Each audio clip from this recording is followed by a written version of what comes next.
할렐루야. 그의 성소에서 하나님을 찬양하며 그의 권능의 궁창에서 그를 찬양할지어다. 그의 능하신 행동을 찬양하며 그의 지극히 위대하심을 따라 찬양할지어다. 나팔 소리로 찬양하며 비파와 수금으로 찬양할지어다. 소고치며 춤추어 찬양하며 현악과 퉁소로 찬양할지어다. 큰 소리 나는 재금으로 찬양하며 높은 소리 나는 재금으로 찬양할지어다. 호흡이 있는 자마다 여호와를 찬양할지어다. 할렐루야. 아멘. 오늘 찬양 예배 오신 교회 여러분을 진심으로 환영합니다. 우리 이 시간 찬양으로 하나님 앞에 예배하겠습니다.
삶의 기쁨 내 충만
주님의 높고 위대하심을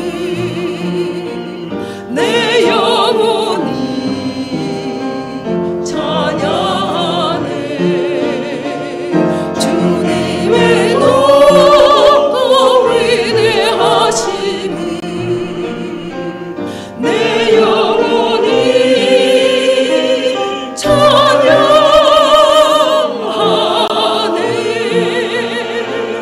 주 하나님 독생자 아낌없이 우리를 위해 보내주셨네.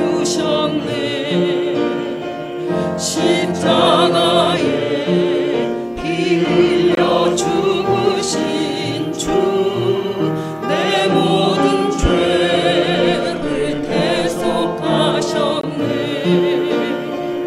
주님의 높고 위대하심을 내 영혼이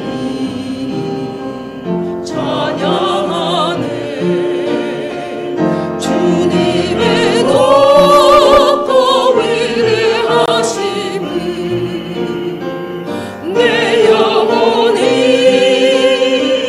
찬양하네.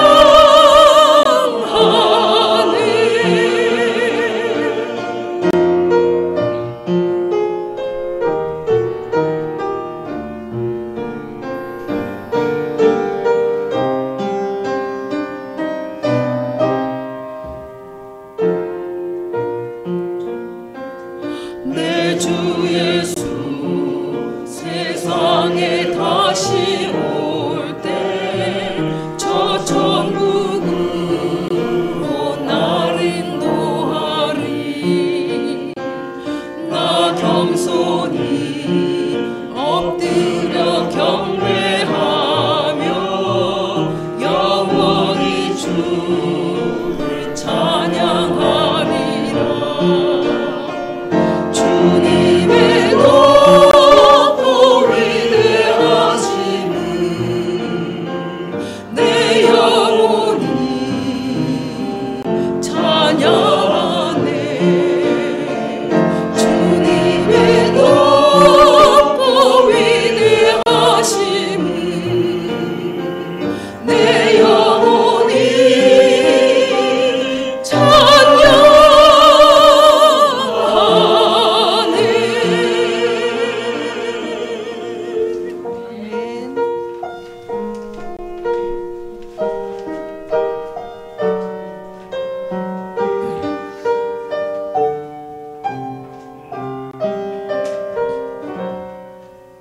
내가 누려왔던 모든 것들이, 내가 지나왔던 모든 시간이, 내가 걸어왔던 모든 순간이 당연한 것 아니라 은혜였소. 아침 해가 뜨고 저녁에 녹음 봄의 꽃향기와 가을의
모든 것이 은혜, 모든 것이 은혜,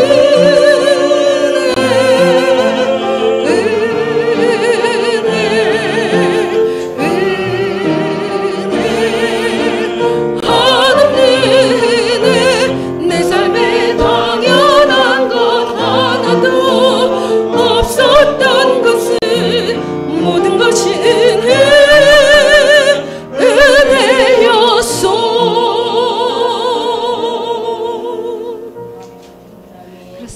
모든 것이 은혜입니다. 심지어 자연까지도 은혜로 살아갈 수밖에 없습니다. 모든 만물들을 지으신 우리 주 하나님을 찬양합니다. 아멘.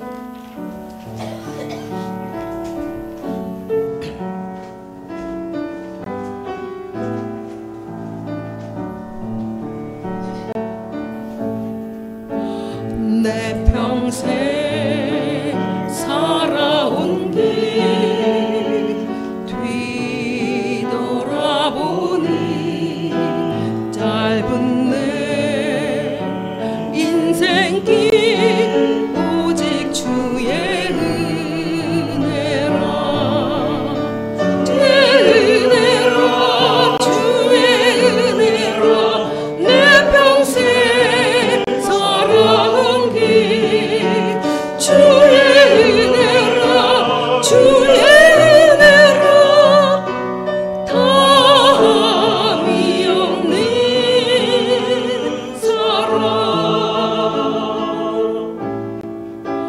달려갈 길 모두 마친 후 주 얼굴 볼 때 나는 공로 전혀 없도다 오직 주의 은혜라. 지금까지 지내온 것 주의 은혜라. 한이 없는 주의 사랑 어찌 이루 말하랴. 자나깨나 주의 손이 항상 살펴주시고 모든 일을 주 안에서 형통하게 하시네. 주의 은혜라, 주의 은혜라. 내 평생 살아온 길 주의 은혜라, 주의 은혜라. 다함이 없는 사랑 주의 은혜라, 주의 은혜라. 내 평생 살아온 길 주의 은혜라, 주의 은혜라.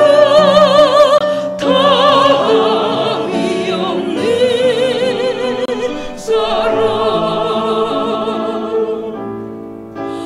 달려갈 길 모두 마친 후 주 얼굴 볼 때 나는 공로 전혀 없도다 오직 주의 은혜라.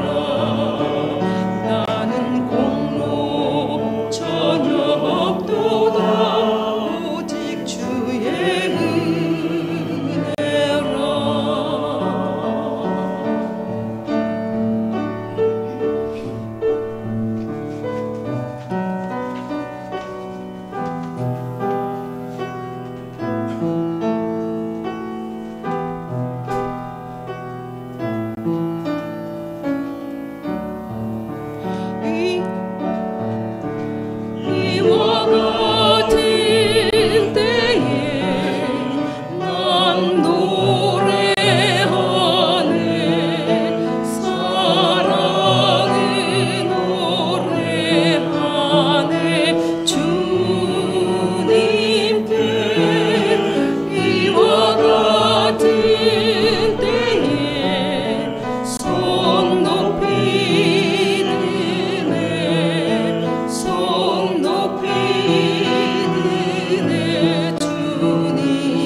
이제는 예수님을 고백할 때입니다. 예수님께서 그 험한 갈보리를 오르셨고 그것으로 인하여 우리 생명을 살려주셨습니다. 자연과 세상도 모두 예수님을 찬양합니다. 결국은 예수님께로 돌아가는 것이 정답인 것 같습니다. 예수를 내 안에 가장 귀한 것, 예수님을 고백하시겠습니다.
가장 귀한 것, 내 안에 가장 귀한 것, 예수를 알미라. 금은보다 더 귀한 것, 예수를 알미라. 세상 지식보다 귀한 것, 예수를 알미라. 내 안에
오늘도 우리를 예배의 자리를 불러주시고 한 주간의 모든 순간을 주님의 은혜로 채워주심을 진심으로 감사드립니다.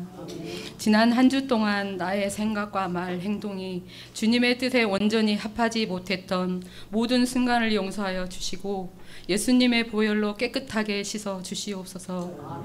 하나님 아버지, 오늘 드리는 예배가 습관적으로 드리는 종교의식이 되지 않게 하시고 우리가 다시 한번 주님의 은혜를 깊이 깨닫고 그 은혜로 새롭게 되기를 원합니다. 신령과 진정으로 드리기를 원하오며 우리의 찬양과 기도가 말씀을 통해 세상 가운데 나아가 주님의 사랑을 실천하는 삶을 살게 하여 주시옵소서. 그 가운데 주님의 영광만 드러나게 하시고 겸손하게 살아가게 하여 주시옵소서. 하나님 아버지, 이 나라를 위해 기도드립니다. 주님의 평화와 정의가 가득하게 하시고 K-팝으로 인해 대한민국 이상의 세계에 드러나게 하시고 주님을 사랑하는 기독교 국가로서 믿지 않는 오지의 나라에도 뜨거운 K-팝의 영향으로 스며들게 하시사 주님의 복음이 전해질 수 있도록 성령님이 함께 동행하여 주시옵소서. 하나님 아버지, 특별히 뜻과 계획이 있으셔서 이곳 갈릴리 겨자나무를 세우시고 주님의 온전히 행하고자 하는 모든 계획과 비전을 위해 기도하게 하시고 지경을 넓히사 앞으로 짊어지고 갈 젊은 세대들이 구름대처럼 몰려들어 주님을 찬양하며 주님 나라의 비전을 꿈꾸게 하시옵소서. 또한 시올에 있을 집사 직분을 세우시사 참다운 그리스도의 일꾼으로 성장할 수 있도록 예비하여 주시옵소서. 우리가 드리는 예배와 섬김이 주님의 뜻을 이루는 도구가 되게 하시고 서로 사랑하며 격려하는 공동체가 되게 하시옵소서.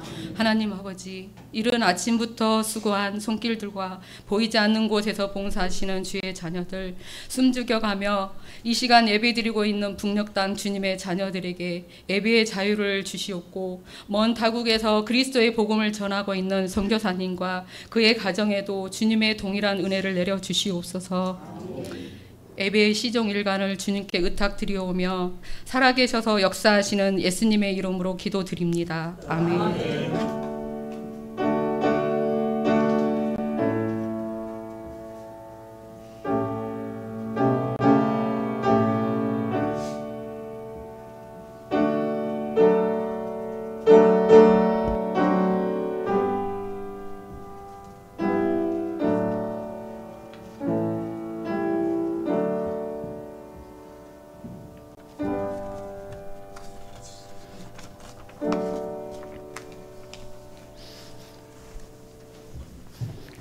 할렐루야.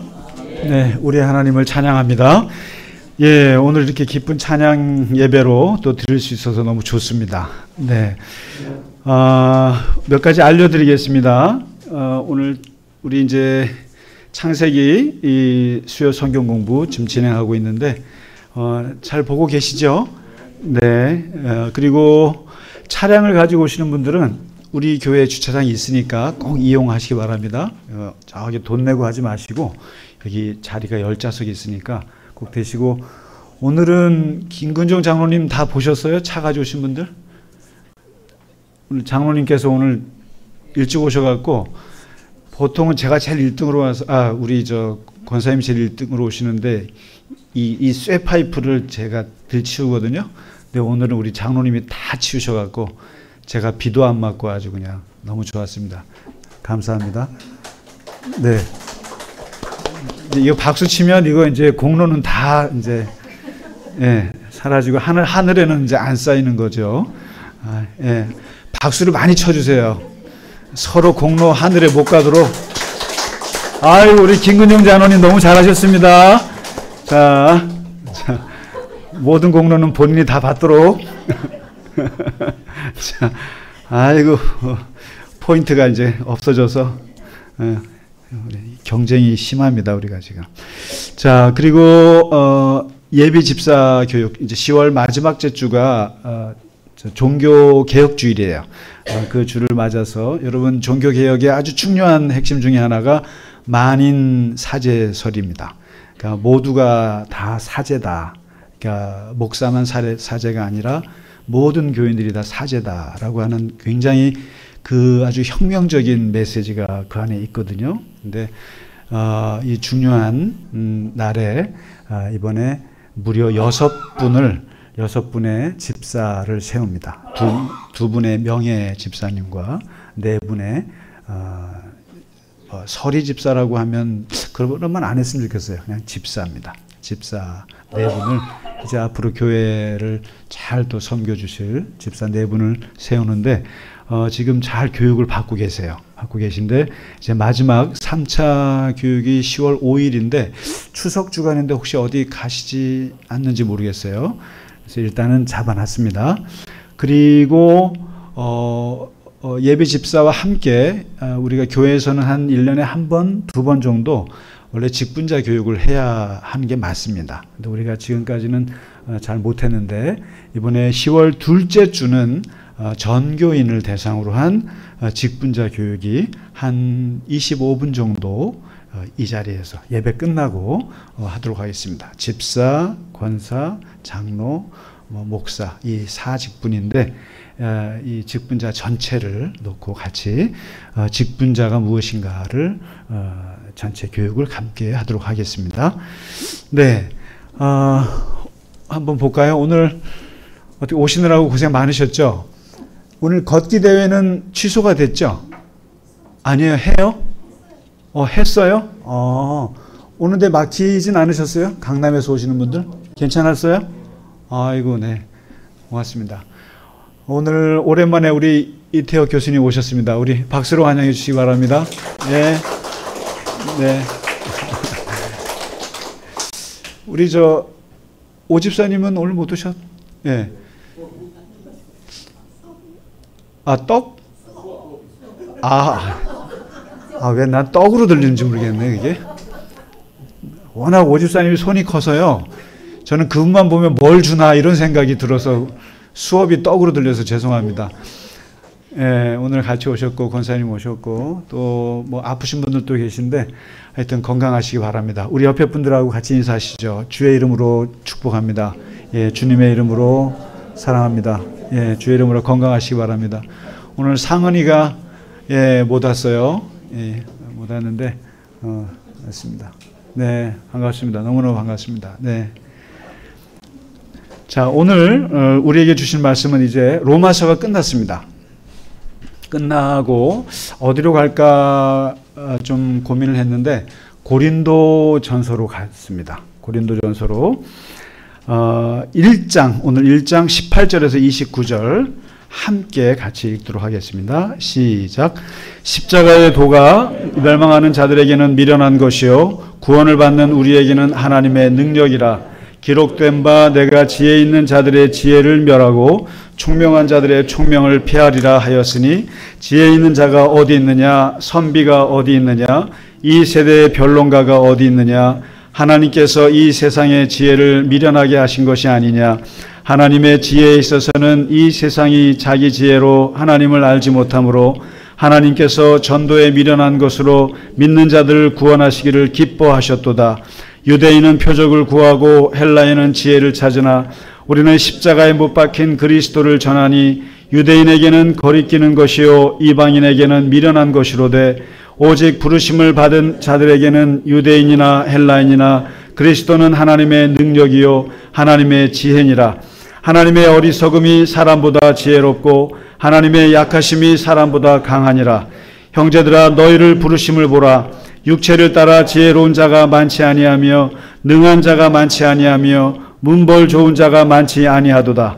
그러나 하나님께서 세상에 미련한 것들을 택하사 지혜 있는 것들을 자들을 부끄럽게 하려 하시고 세상에 약한 것들을 택하사 강한 것들을 부끄럽게 하려 하시며 하나님께서 세상에 천한 것들과 멸시받는 것들과 없는 것들을 택하사 있는 것들을 폐하려 하시나니 이는 아무 육체도 하나님 앞에서 자랑하지 못하게 하려 하심이라. 아멘. 고린도 전서와 후서는 사도 바울이 14개 편지를 쓴 것 중에 가장 긴 편지예요. 보통 길어야 6장, 보통 4장 정도 되는데 무려 29장이 고린도 전서 후서예요. 그리고 실제로는 고린도 편지가 이게 3개였어요. 고린도 1서, 고린도 2서, 고린도 3서예요, 원래. 그런데 2서가 없어져 가지고 고린도 전서와 후서로 이렇게 했어요. 그러니까 그만큼 양이 많고 그리고 자주 편지를 보낸 교회가 이 고린도 교회예요. 부모님이 자주 편지를 보내는 자식은 어떤 자식일까요? 훌륭한 자식일까요? 문제가 많은 자식일까요? 예? 예. 저는 우리 어머니로부터 편지를 하나도 받아본 적이 없습니다. 아니요, 우리 어머니가 관심이 없으세요. 자식이 많고 힘들어 죽겠는데 그냥 알아서 살겠지 하고 우리는 방치되어 있기 때문에 그 얘기고, 이 바울은 그렇지 않습니다. 걱정이 많아요.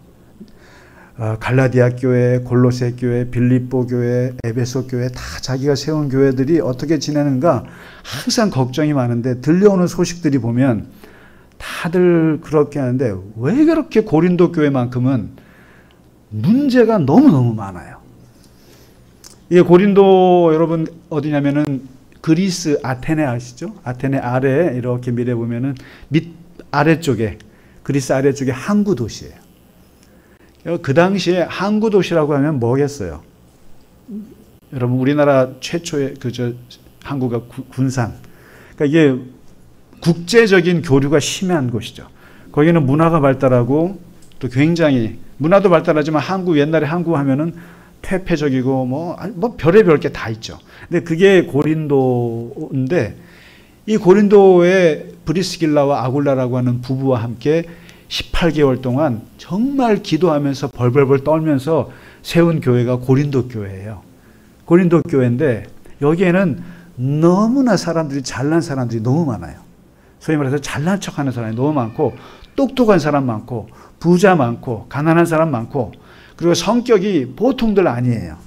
그래가지고 이 교회가 내파로 갈라지고 서로 싸우고 소송하고, 그리고 또 굉장히 또 음란하고, 그리고 무슨 영과 육을 구별을 못하고, 그리고 바울이 자유롭게 살아라 했더니까 막 살고, 그리고 성령을 엉터리로 이해하고, 그리고 뭐 온갖 문제와, 그래서 고린도 전서와 후서를 보면 세상의 모든 교회의 문제를 다 갖고 있는 교회가 고린도 교회예요.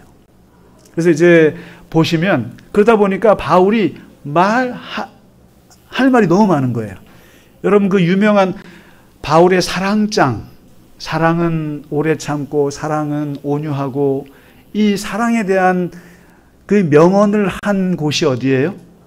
고린도 전서잖아요.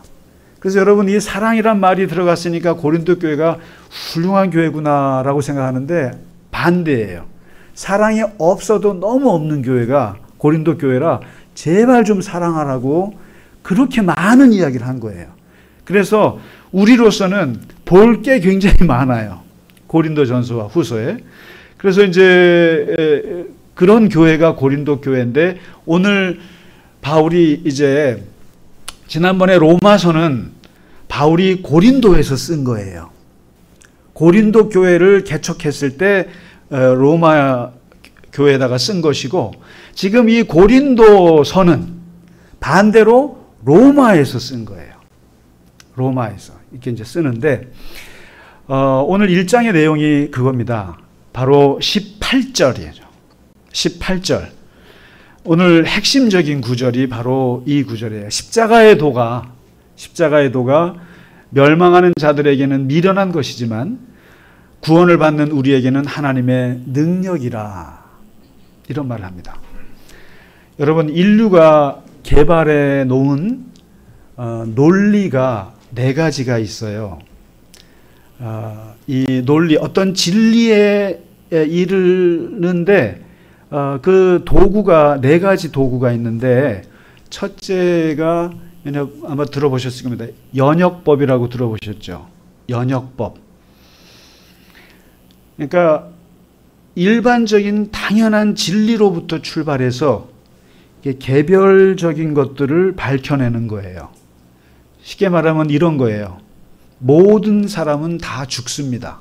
이거는 보편적 진리잖아요. 그리고 소크라테스는 사람이다. 그러므로 소크라테스는 어떻게 된다? 죽는다. 모든 사람인 죽는다. 김상기는 사람이다. 그러면 김상기는 언젠가 죽는다. 그러니까 보편적인 진리를 앞세우고 거기에 개별을 집어넣어서 개별적인 것을 알리는, 이게 연역법이에요.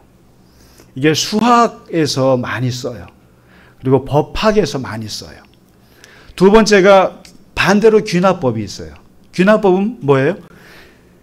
개별적인 것들을 잘 조사한 후에 보편적인 일반적인 진리에 이르는 방법이 귀납법이에요. 까마귀는 하늘을 나네. 비둘기도 하늘을 나네. 비둘기 나나요, 요즘에? 나는 걸 못 봤어요. 애들은 비키지도 않아 잘. 참새도 하늘을 나네. 개별이에요. 새들이. 참새도 날고 비둘기도 날고 까마귀도 나네.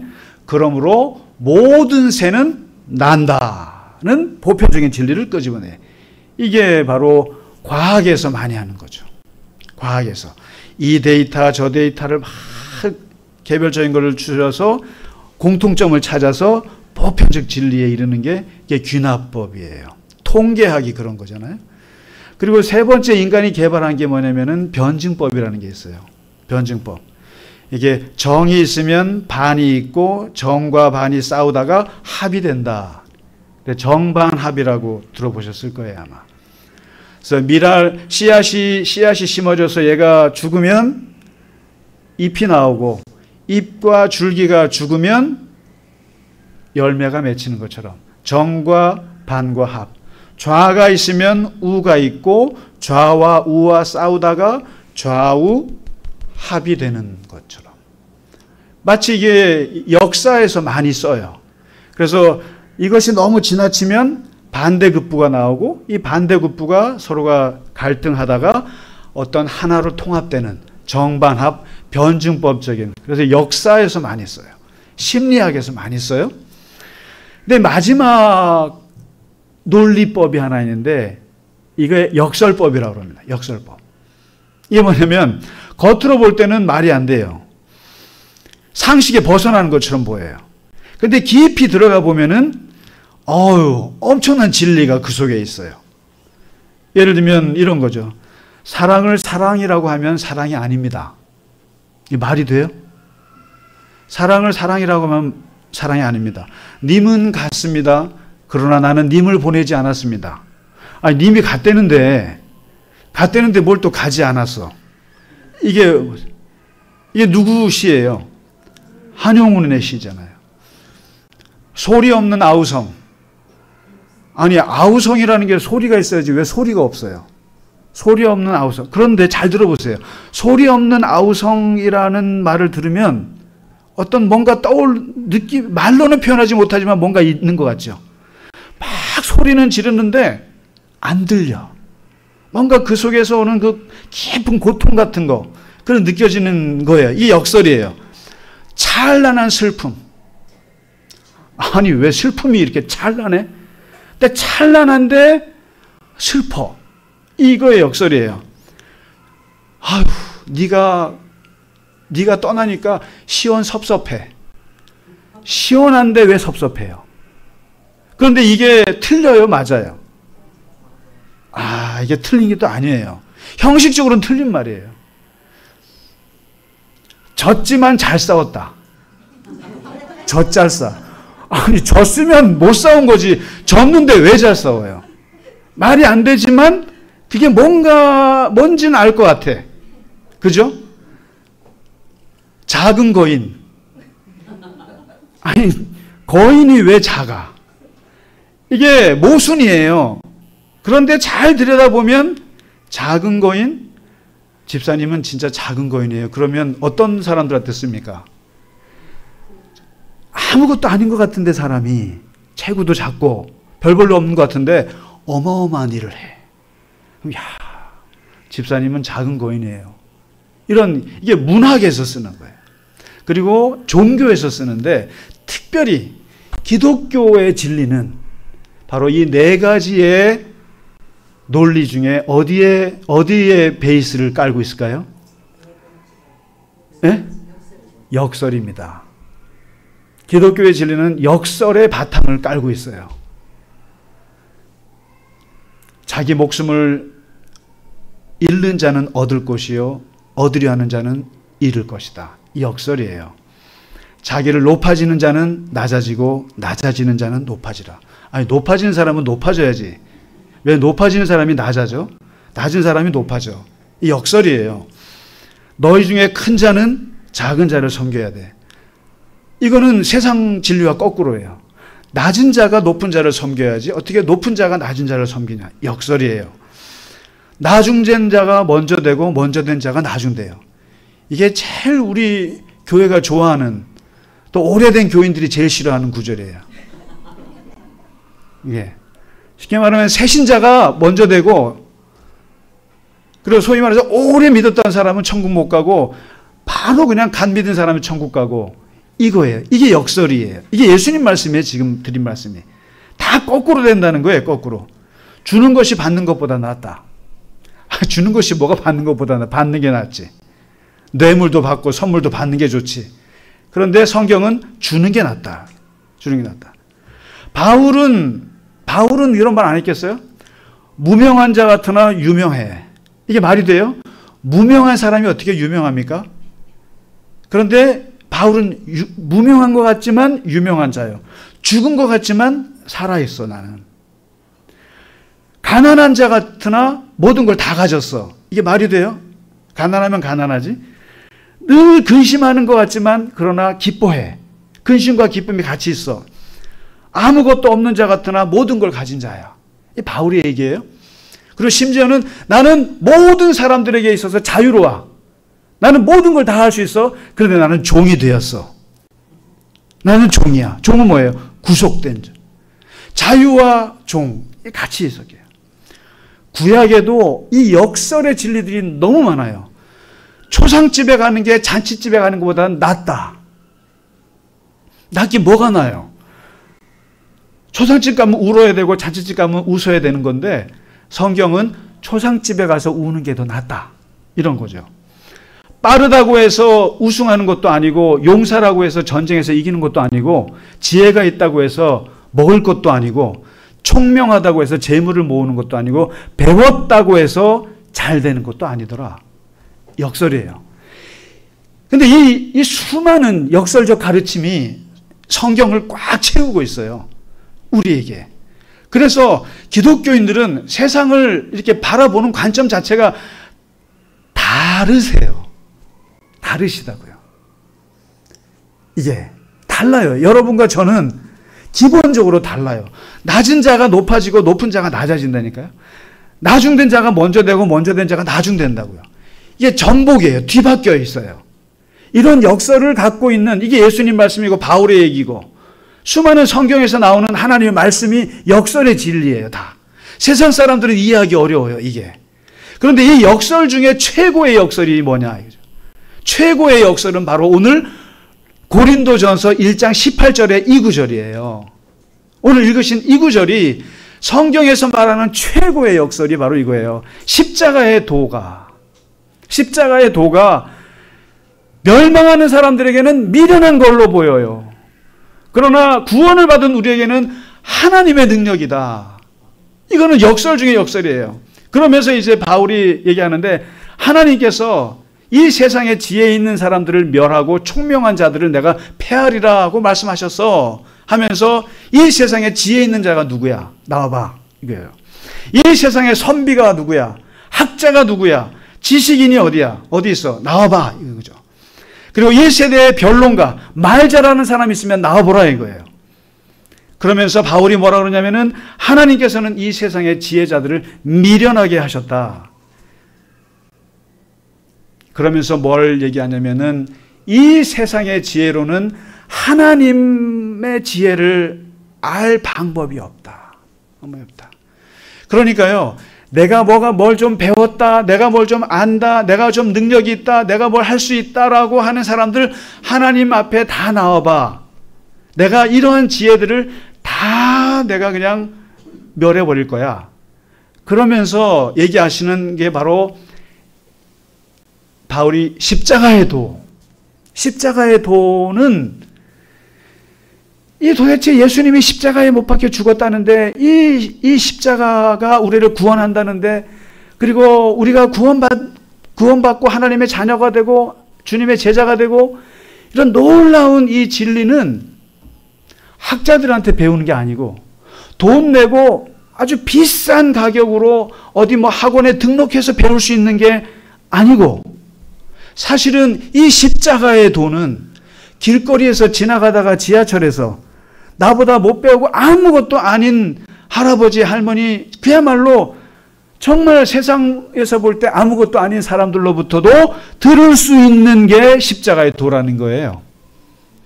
십자가의 도가 무슨 뭐 변론가, 학자, 공부를 해야만 배울 수 있는 도가 십자가의 도가 아니라, 이것은 길거리에서 아무에게도 들을 수 있는 게, 예수 믿으시오, 십자가 예수 믿으시오, 구원받습니다, 어린아이가 외치는 것만으로도 들어도 구원받을 수 있는 이거다, 이거예요. 그러니까 세상 사람들은 당연히 공부해서 열심히 해서 권위 있는 사람들한테 뭔가 진리를 들어야만 된다고 생각하는 것을 하나님이 부셔버렸다라는 거예요. 웃기지 마, 잘난 척하지 마, 하지 마. 하나님의 도는 그냥 길바닥에서도 들을 수 있게 만든 게 바로 이 십자가의 도라는 거예요.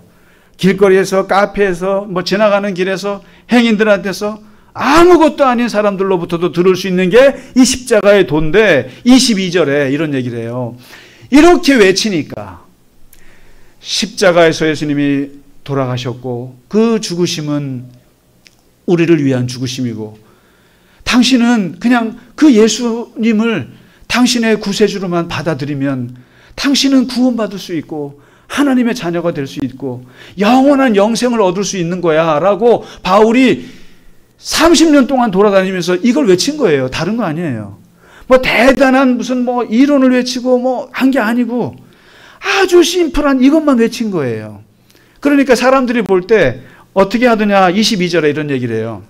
내가 이렇게 유대인들에게 이걸 십자가의 도를 전하고 또 헬라인들, 그리스 사람들, 그 당시 최고의 문화를 가지고 있는 그리스 사람들한테 양쪽을 전해봤더니, 유대인들은, 우리 동포 유대인들은 관심 없고 십자가에서 죽어.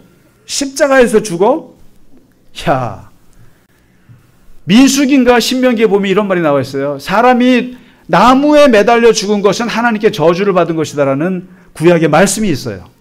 그 말씀을 따라서 이스라엘 사람들은 나무에 매달려 죽었다 그러면 그거는 저주받아도 상저주예요. 상저주. 하나님의. 그런데 예수가 어떻게 죽었습니까? 나무에 달려 죽었잖아요. 그러니까 예수는 하나님의 저주를 받아도 크게 받은 사람이다. 그러니까 십자가의 도를 전했더니까 유대인들은 미쳤어. 우리가 왜 그걸 받아들여? 그 저주받은. 그러면서 우리는 하나님의 능력을 찾고 표적을 보여달라고 한다는 거예요. 근데 이제 이쪽에 반대로 헬라인들한테 가서, 그리스 사람들한테 가서 십자가의 도를 전했더니, 야, 연역법으로 말해봐. 귀납법으로 말해봐. 변증법으로 말해봐. 논리적으로 말해봐. 십자가의 도가 하나님의 능력이 되고 우리의 구원이 되는지를 한번 말해봐. 그런데 어떻게 합니까? 성경의 진리는 역설의 진리인데 그걸 어떻게 연역으로 풀어요? 그러니까 헬라 사람들은 미련한 얘기, 그렇게 욕하더라는 거예요. 그래서 이 십자가의 도는 유대인들은 그거는 저주라 그러고 손 흔들고, 헬라인들은 그거는 논리가 안 된다 그러고 그냥 막 미련하다고 욕하고, 반대로 우리같이 하나님의 부르심을 받은 사람들에게는 이게 십자가의 도가 우리의 능력이 된다, 이 얘기를 하는 거예요. 그러면서 26절에 이제 이 얘기를 합니다. 그러면은 하나님은 어떤 사람들을 부르시는가? 어떤 사람들을 불러서 구원하실까? 왜 하나님은 십자가라고 하는 이 최고의, 여러분 이게요, 로마 제국도 그 유명한 키케로라고 하는 그 사람도 십자가 십자가형을 없애야 된다고 주장을 했어요. 이 십자가처럼 잔인한 형벌이 없어요. 그러면 사람 매달려 놓고요, 까마귀 밥이 되는 거거든요, 그게. 그리고 3일, 4일 목말라 버티다가 죽으면 거기서 그냥 까마귀 밥이 되고, 극형 중에 극형이에요. 그래서 너무 이게 잔인하다 그래서 로마에서도 그거 없애자는 게 많이 있었던 거예요. 근데 바로 거기에 매달려서 돌아가신 분을 믿는다?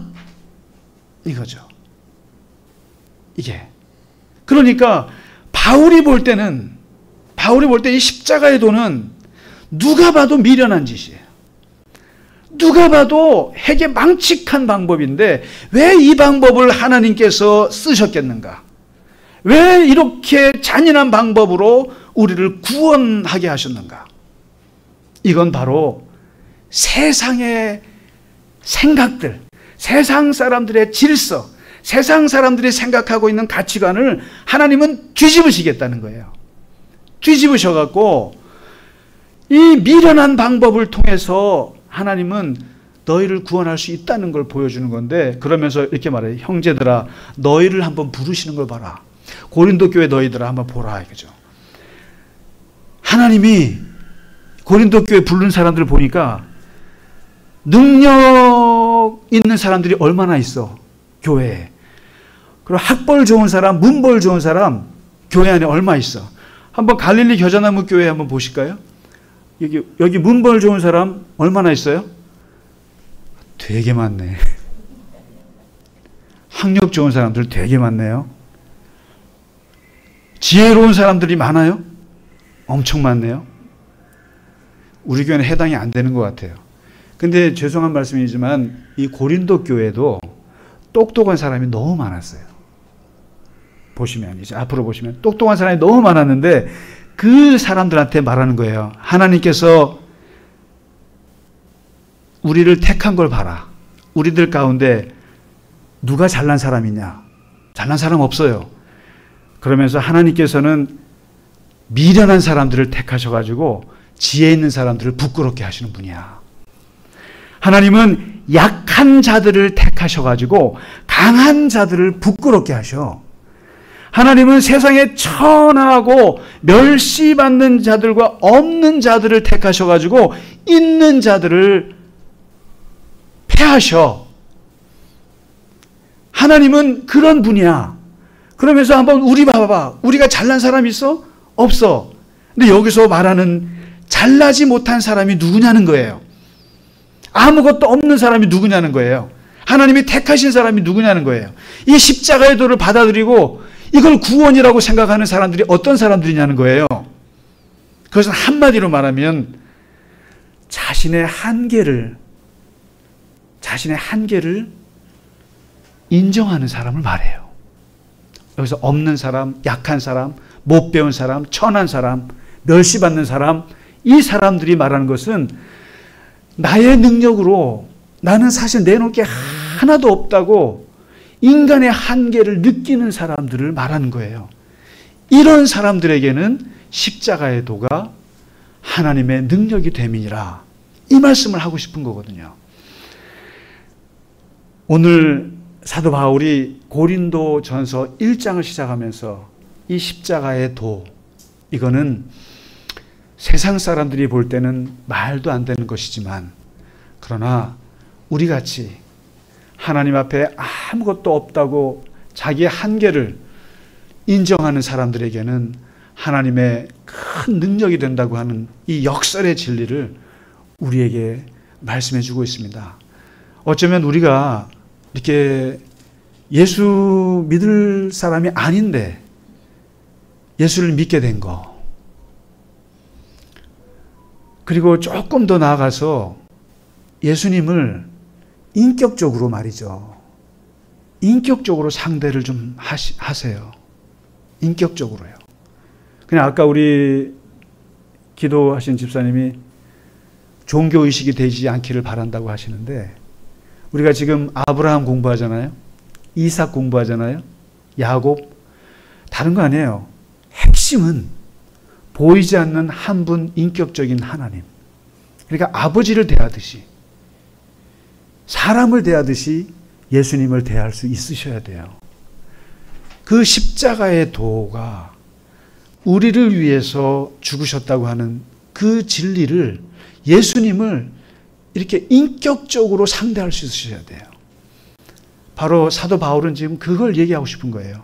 이 십자가의 도가 세상에 잘난 사람들은 안 들어갑니다. 자의식이 강한 사람들은 이거 안 믿어요. 그리고 여기 많이 나오잖아요. 잘난 사람들, 이 말은 나는 한계가 없다고 생각하는 사람들은 하나님을 안 믿어요. 그래서 마지막 오늘 말씀이 그거예요. 왜 하나님께서 천한 사람들에게, 인간의 한계를 느끼고 겸손한 사람들에게 이게 십자가의 능력이 됐냐 했냐면, 자랑하지 못하게 하려고 그랬다. 자랑하지 못하게 하려고. 오직 구원은 하나님만이 할 수 있다. 하나님만이 할 수 있고, 그것을 인정하는 사람들이 십자가의 도를 받아들이는 거예요. 그렇지 않고 자신 있으시면 예수 믿지 마세요. 정말이에요. 정말 내가 모든 걸 다 할 수 있고, 내가 다 할 수 있고, 내가 스스로 천국 갈 수 있다고 확실하시는 분들은 십자가의 도를 믿지 마세요. 당장 그만두셔도 돼요. 그러나 내 손가락 하나, 발 한 자국도 어떻게 될지 모르겠고, 내일이 어떻게 될지도 모르겠고, 삶이 어떻게 될지도 모르겠고, 내 자식이 어떻게 될지도 모르겠고, 내가 할 수 있는 게 어떻게 될지도 모르겠고, 한계를 분명히 알고 있는 분들은 십자가의 도가 필요해요. 예수님의, 하나님의 은혜가 필요합니다. 하나님의 은혜 없이는 살 수 없는 자들에게는 십자가의 도는 미련한 것이 아니라 하나님의 능력입니다. 우리 하나님을 찬양하겠습니다. 우리 아까 했던 찬양 중에 이와 같은 때, 이거 참 좋은 찬송인데 같이 이거 하면서 우리 봉헌하면서 예배를 마치도록 하겠습니다.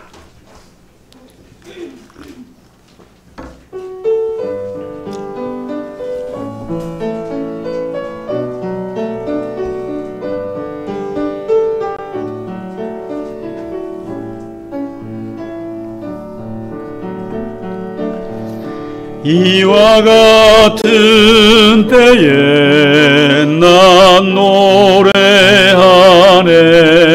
사랑을 노래하네 주님께.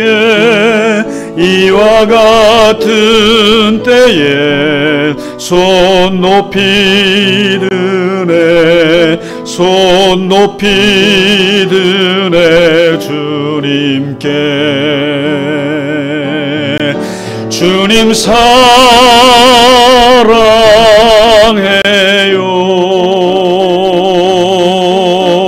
사랑해요,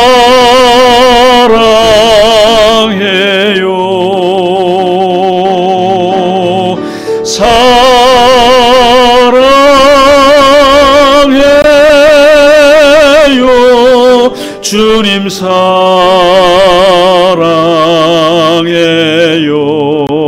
이와 같은 땐, 이와 같은 때에 나 노래하네, 사랑을 노래하네 주님께. 이와 같은 때에 손 높이 드네, 손 높이 드네 주님께. 한번 손 들고 같이 찬양하겠습니다. 주님 사랑해요,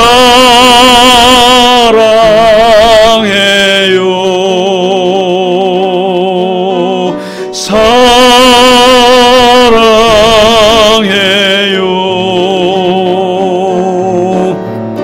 사랑해요,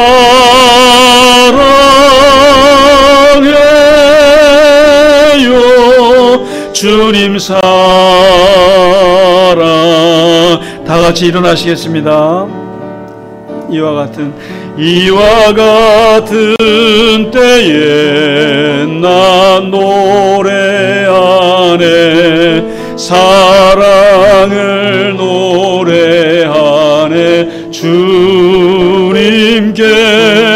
이와 같은 때에 손 높이 드네, 손 높이 드네 주님께. 주님 사랑해요. 주님 사랑해요.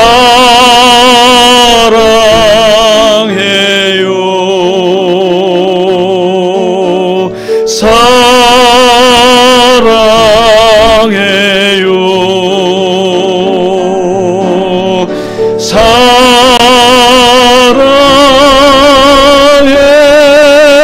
사랑해요. 주님 사랑해요.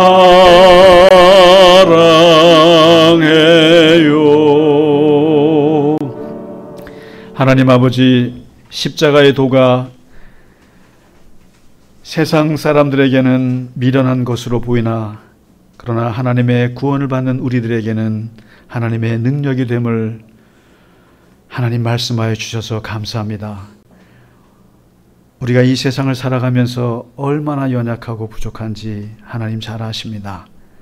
그리고 우리가 우리의 죄를 이길 수 없고 우리의 욕망을 이겨낼 방법이 없고 우리의 탐욕을 극복할 방법이 없으나 십자가의 도를 통해서, 십자가에서 우리를 위해서 죽으신 예수 그리스도의 그 은혜를 통해서, 주님의 그 사랑으로 인해서 우리가 살아갈 수 있게 하여 주시고 하나님 죄사함을 얻게 하게 하시고 구원을 얻게 하여 주신 것을 하나님 다시 한번 감사합니다. 하나님 아버지, 우리가 십자가의 이 놀라운 도를 따라 살아가는 당신의 백성으로 살게 하여 주시옵시고 이 십자가의 도가 우리의 삶에 놀라운 능력이 되게 하시며 놀라운 하나님의 영광이 되게 하시고 놀라운 하나님의 동행하심이 될 수 있도록 하나님 저희와 함께하여 주시옵소서. 특별히 갈릴리 겨자나무교회 교우들 한 분 한 분을 특별히 붙잡아 주셔서 하나님 아버지께서 이 십자가의 도의 능력을 가지고 살아가는 모든 승리자들이 될 수 있도록 하나님 축복하여 주시옵소서. 하나님, 우리가 늘 주님을 찬양하게 하시고 호흡이 있는 자들이 찬양하며 하나님을 기뻐하며 하나님을 높이는 우리 모두가 되게 하셔서 우리의 삶에 하나님의 영광과 하나님의 역사하심이 우리의 삶에 흘러 넘칠 수 있도록 아버지 하나님 늘 역사하시고 함께하여 주시옵소서. 이 시간 주 앞에 드린 예물에도 하나님 영광 받으시며 그 손길에 함께하시며 하나님 모든 일에 하나님의 형통하심과 인도하심 가운데 살아갈 수 있도록 우리 교우들을 인도하시고 축복하여 주시옵소서. 이제는 우리 주 예수 그리스도의 크신 은혜와 하나님 아버지의 지극하신 사랑하심과 성령님의 감화와 감동, 위로와 교통하심이 오늘 주님을 찬양하고 십자가의 도를 따라 살기를 원하는 모든 교우들 머리 위에 이제로부터 영원까지 함께 하시기를 간절히 축원하나이다. 아멘.